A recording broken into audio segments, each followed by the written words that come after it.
Jennifer had always been intrigued by the abandoned house at the end of the street.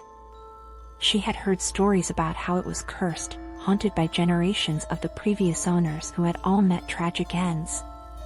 But Jennifer didn't believe in ghosts or curses. She was fearless and determined to explore the old house.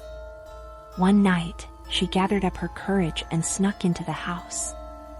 The door creaked as she pushed it open, revealing a dimly lit, dusty interior.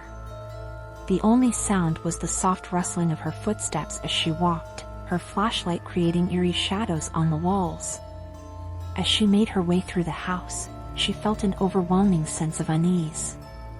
The air was thick with a foul odor, like something had died and been left to rot. Jennifer tried to ignore it, but it was impossible to shake. Suddenly, she found herself standing in front of a locked door.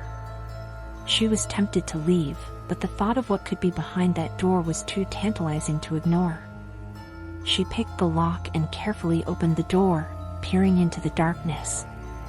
What she saw made her heart race with fear.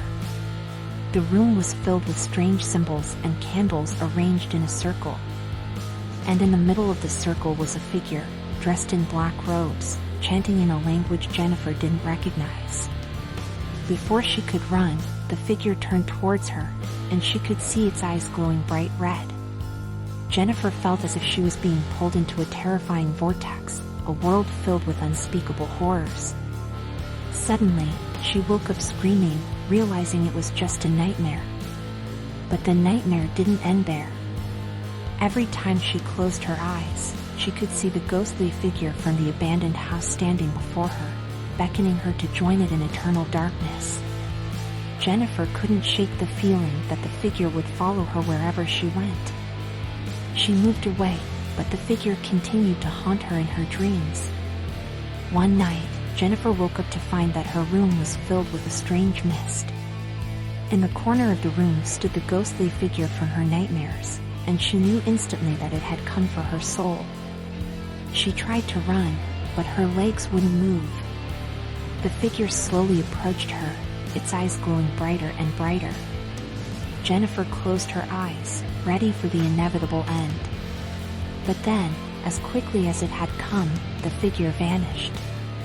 Jennifer was left alone, shaking and sweating in terror. From that day on, Jennifer never ventured into abandoned houses again.